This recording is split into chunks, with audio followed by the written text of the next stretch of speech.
Good morning children. आज हम मधुर से पाठ 3 पढ़ेंगे। पाठ का नाम है जब मैं फटता था और इसके लेखक हैं मोहनदास करमचंद गांधी। गांधी जी ने इस पाठ में अपने जीवन से संबंधित कुछ आत्मकथाएं लिखी हैं। उन्होंने अपने जीवन में जो भी उनको अपने जीवन से सीख मिली उसके अपने आत्मकथा के माध्यम से उन्होंने इस बच्चों को इस पाठ में बच्चों को उन्होंने संदेश दिया है। ध्यान देंगे पेज नंबर 25।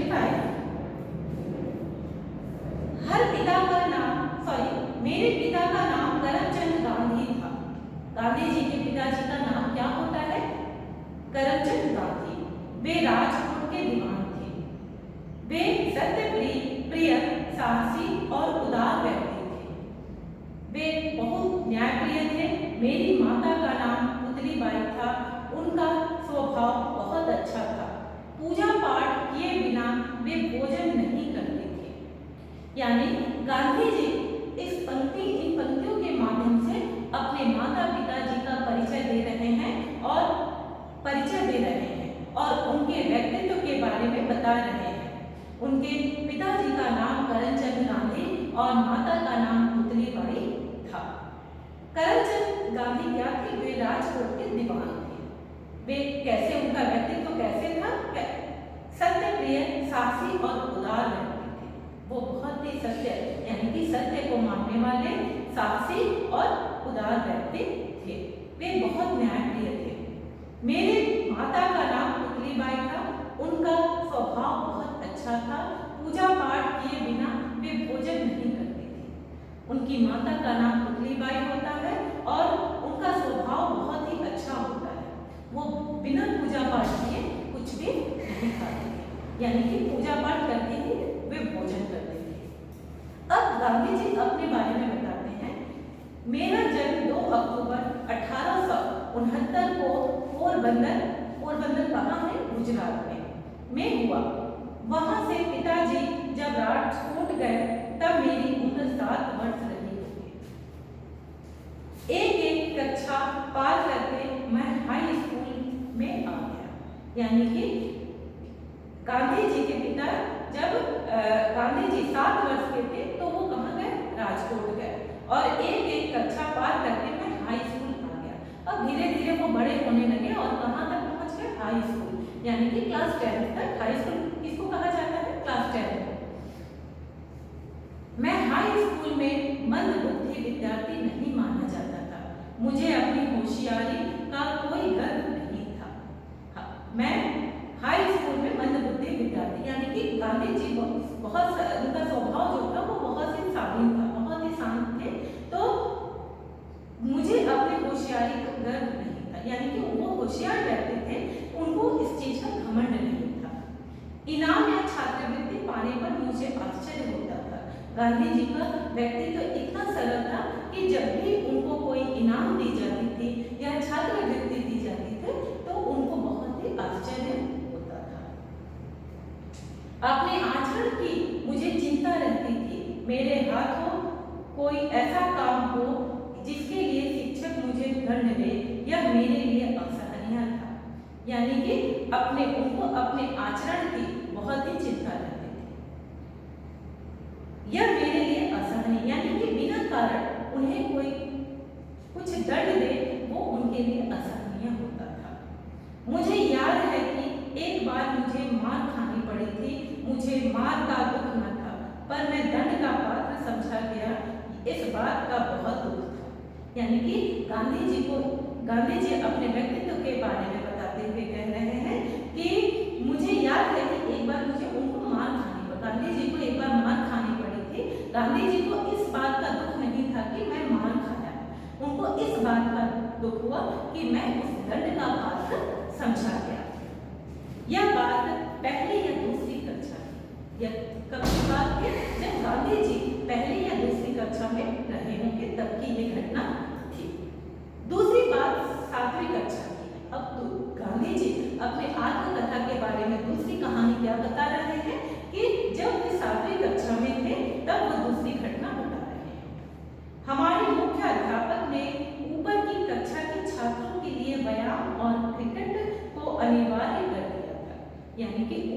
कक्षाओं में मुख्य अध्यापक यानी कि हेडमास्टर जी ने जो है क्या किया था, व्यायाम और क्रिकेट अनिवार्य कर दिया था।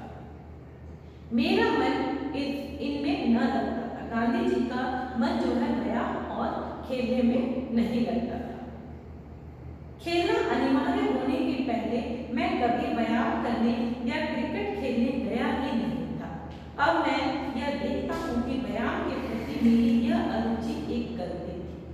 ठीक है, गांधी जी जब ये विद्यालय में ये अनिवार्य कर दिया गया कि क्रिकेट और व्यायाम सभी बच्चों को करना है, तब इससे पहले गांधी जी कभी व्यायाम और क्रिकेट उन्होंने कभी खेला ही नहीं था। लेकिन बाद में उनको जाकर महसूस हुआ कि अब मैं ये देखता हूँ कि व्यायाम के प्रति मेरी यह अरुचि गलत है, यानी कि उनको बाद में जाके ये चीज महसूस हुआ कि व्यायाम के प्रति उनका ये अरुचि जो था वो गलत था। पढ़ने के साथ साथ व्यायाम करना भी बहुत जरूरी है। गांधी जी हम लोगों को अपने आत्मकथा के माध्यम से ये संदेश देना चाह रहे थे कि हमें पढ़ने के साथ साथ व्यायाम भी करना जरूरी है। एक शनिवार को शाम 4 बजे व्यायाम के लिए जाना था। एक दिन शनिवार का दिन होता है, व्यायाम के लिए शाम को 4 बजे जाना था। मेरे पास घड़ी न थी, आकाश में बादल थे, इससे समय का पता न चल सका। जब पहुंचा तो सब जा चुके थे। दूसरे दिन मुझसे न आने का कारण पूछा गया। एक गांधी जी इसमें ये बताना चाह रहे हैं कि एक शनिवार को व्यायाम का क्लास होता है और सबको सभी बच्चों को व्यायाम की कक्षा में क्लास में जाना था, लेकिन गांधी जी समय से नहीं पहुंच सके। क्यों नहीं पहुंच सके?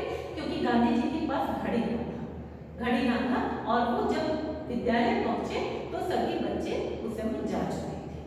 अब दूसरे दिन वो विद्यालय जाते हैं तो उनके ना आने का कारण पूछा जाता है। मैंने जो बात थी बता दी, उन्होंने उसे नहीं माना, यानी कि जो सही बात थी गांधी जी ने वही बताया, लेकिन मुख्य अध्यापक जी ने उस चीज को नहीं माना। मुझे दंड भुगतना पड़ा, मुझे बेहद दुख हुआ, यानी कि गांधी जी को दंड भुगतना पड़ा, इस बात का उनको बहुत दुख हुआ। बाद में समझा कि सच बोलने वालों को कभी भी असावधान नहीं रहना चाहिए। बाद में गांधी जी को महसूस हुआ कि सच बोलने वालों को कभी भी असावधान नहीं रहना चाहिए। कसरत में न जाने से मुझे नुकसान नहीं हुआ, क्योंकि मैंने कसरत से तो मुक्ति प्राप्त कर ली। पिताजी ने हेडमास्टर को पत्र लिखा कि स्कूल के समय के बाद वे हमारी उपस्थिति का उपयोग अपनी सेवा के लिए करना चाहते हैं, इस कारण मुझे मुक्ति मिली। उन्होंने व्यायाम से मुक्ति पा लिया। कैसे पा लिया? कि उन्होंने अपने पिताजी से एक पत्र लिखवाया कि विद्यालय के बाद जो है उनको अपने पिताजी की देखरेख करनी पड़ती थी, और इस चीज को उन्होंने पत्र के माध्यम के द्वारा स्कूल को सूचित कर दिया कि इसको जो है विद्यालय के बाद मेरी देखरेख करनी होती है, तो ये जाने में असमर्थ है। इससे तो गांधी जी को क्या हो गई? मुक्ति मिल गई। मैंने पुस्तकों में पढ़ा था कि खुली हवा में घूमना स्वास्थ्य के लिए लाभकारी होता है। यह बात मुझे अच्छी लगी और तभी से मैंने सैर करने की आदत है। गांधी जी ने पुस्तकों में पढ़ा था कि खुली हवा में घूमना जो होता है वो स्वास्थ्य के लिए अच्छा होता है, यानी लाभकारी होता है। यह बात गांधी जी को अच्छी लगी और तभी से उन्होंने सैर करना शुरू कर दिया। इससे मेरा शरीर तगड़ा हो गया, यानी व्यायाम के बदले मैंने टहलने का सिलसिला रखा। उन्होंने व्यायाम नहीं किया, लेकिन व्यायाम के स्थान पर उन्होंने सैर यानी कि टहलना शुरू कर दिया। इससे उनका शरीर जो था वो स्वस्थ था, यानी कि तगड़ा हो गया। इसलिए शरीर को व्यायाम न देने की गलती के लिए तो शायद मुझे सजा नहीं भोगनी पड़ी, पर एक गलती की सजा मैं आज तक भुगत रहा हूं, यानी कि व्यायाम उन्होंने नहीं किया, इसकी सजा तो उनको नहीं भुगतनी पड़ी, लेकिन एक गलती की सजा उनको आज तक भुगतनी पड़ी, यानी आज तक उन्होंने अपने समय के बारे में आपको बताया है कि मुझे मतलब उनको जो है उस चीज के लिए आजीवन भुगतान करना पड़ा। मैं यही जानता था कि पढ़ाई में सुंदर लेखन जरूरी नहीं है। विलायत जाने तक यह विचार बना रहा। बाद में और खास करके दक्षिण अफ्रीका में जब मैंने वकीलों और अन्य पढ़े लिखे नवयुवकों के मोती के दाने जैसे अक्षर देखे तो शर्माया और पछताया। मैंने अनुभव किया कि खराब अक्षर अधूरी शिक्षा की निशानी मानी जानी चाहिए। बेटा हम आप लोगों को पहले क्लास में भी कहते हैं कि अक्षर जो है एक मतलब प्राइमरी सेक्शन तक ही अक्षर हम सुधार सकते हैं। और यही गलती गांधी जी ने अपने जीवन में किया था कि उन्होंने शिक्षकों के कहने के बावजूद भी अपने अक्षर को नहीं सुधारा। और जब वो हायर स्टडी के लिए यानी कि वकालत की शिक्षा के लिए जब वो दक्षिण अफ्रीका गए और अपने अन्य दोस्तों के मोतियों जैसे अक्षर यानी कि सुंदर अक्षर को देखकर उनको अपने ऊपर शर्म आती थी। और तब उनको महसूस हुआ कि हमने अपने शिक्षकों की बात या अपने से बड़ों की बात हमने क्यों नहीं मानी। और शायद मैंने मानकर अपनी सुलेख को सुधार लिया होता तो मुझे आज ये दिन नहीं देखना होता, यानी कि मुझे अपने आप पर शर्मिंदगी नहीं होती। तो आप इस चीज को ध्यान रखेंगे, गांधी जी की आत्मकथा इस चीज को ध्यान रखेंगे कि आप भी अपने सुलेख को सुधारेंगे ताकि आपको अपने भविष्य में अपने जीवन में भविष्य में इस चीज का पछतावा ना रहे कि आपकी सुलेख गंदी है। मैंने अनुभव किया कि खराब अक्षर अधूरी शिक्षा की निशानी मानी जानी चाहिए।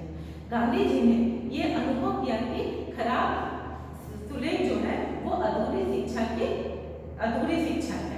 अच्छे अक्षर सीखने के लिए चित्रकला आवश्यक है। इसलिए बालकों को चित्रकला पहले सिखानी चाहिए। अच्छे सुलेख के लिए क्या आवश्यक है? चित्रकला।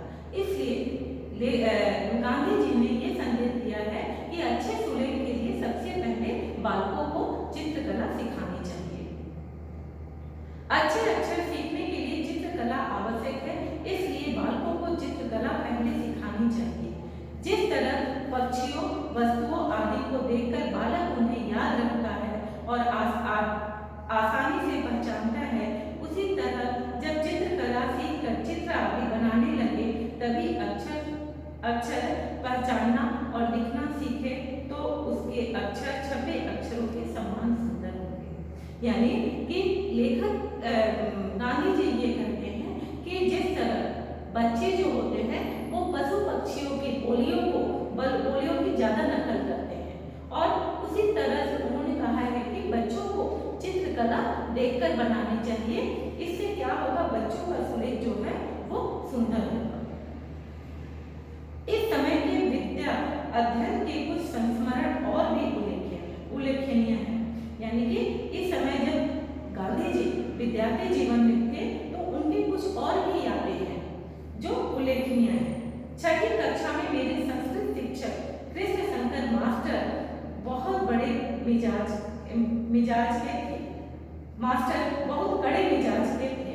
विद्यार्थियों को अधिक से अधिक सिखाने का प्रयास करते थे। यानी कि उन्होंने छठी कक्षा के बारे में बताया है कि जब वो गांधी जी छठी कक्षा में थे तो उनके एक संस्कृत के शिक्षक थे। उनका नाम क्या होता है? कृष्ण शंकर मास्टर।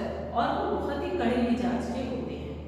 विद्यार्थियों को अधिक से अधिक सिखाने का प्रयास करते थे। वो विद्यार्थियों को ज्यादा से ज्यादा सिखाने का प्रयास करते थे।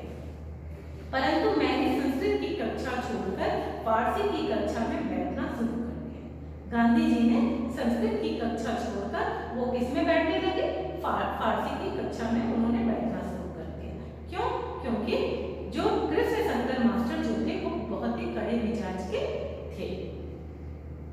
फारसी के मौलवी बहुत नरम दिल के थे, लेकिन इस बात से संस्कृत शिक्षक को बहुत दुख हुआ।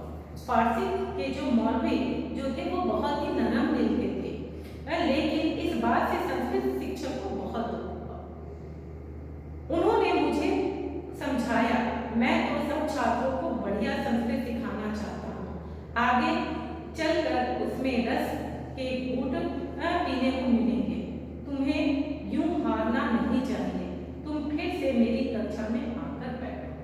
गांधी जी फारसी की कक्षा में तो बैठते थे, लेकिन कृष्ण शंकर मास्टर जी को जो था इस बात का बहुत दुख था और उन्होंने गांधी जी को ये समझाया कि बेटा मैं आप लोगों को कृष्ण यानी कि संस्कृत का ज्ञान देना चाहता हूँ। आगे चलकर तुम लोगों को पता चलेगा कि इसमें रस की घूंट है, यानी कि संस्कृत जो है वो बहुत ही अच्छा विषय है और इसमें तुमको रस ही रस मिलेगा। इससे तुमको बहुत सारे ज्ञान प्राप्त करने को ज्ञान प्राप्त होगी और मैं जो है तुम लोगों को संस्कृत में पढ़ाना चाहता हूँ। तुम फिर से कृष्ण मास्टर जी जो है उनको ये उपदेश देते हैं कि बेटा तुम फिर से आकर संस्कृत की कक्षा में बैठो। मैं आज कृष्ण शंकर मास्टर का उपकार मानता हूँ, क्योंकि जितनी संस्कृत मैं उस समय सीखा उतनी भी ना सीखा होगा। यानी गांधी जी ये महसूस करते हैं कि उन्होंने अपने जीवन में जो कुछ भी सीखा वो संस्कृत के माध्यम से सीखा। अगर कृष्ण शंकर मास्टर ने उनको प्रेरित नहीं किया होता तो शायद गांधी जी उतना नहीं सीख पाते। अब तो मैं यह मानता हूँ कि भारत वर्ष के पाठ्यक्रम में मातृभाषा के अतिरिक्त हिंदी, संस्कृत, फारसी, अरबी और अंग्रेजी का स्थान होना चाहिए। यानी कि गांधी जी का ये मानना था कि भारतवर्ष के यानी कि भारत के वर्ष के जो सिलेबस होती है पाठ्यक्रम यानी कि सिलेबस जो है उसमें संस्कृत जो है मातृभाषा के अतिरिक्त यानी मातृभाषा के अतिरिक्त हिंदी, संस्कृत, फारसी, अरबी और अंग्रेजी का स्थान होना चाहिए। यानी कि मातृभाषा के साथ साथ हमारे पाठ्यक्रम में हिंदी, संस्कृत, फारसी और अंग्रेजी का भी स्थान होना चाहिए। भाषाओं की इस संख्या से किसी को डरना नहीं चाहिए। इतनी सारी भाषाओं को लेकर इसकी संख्या को देखकर किसी को डरना नहीं चाहिए, न घबराना चाहिए।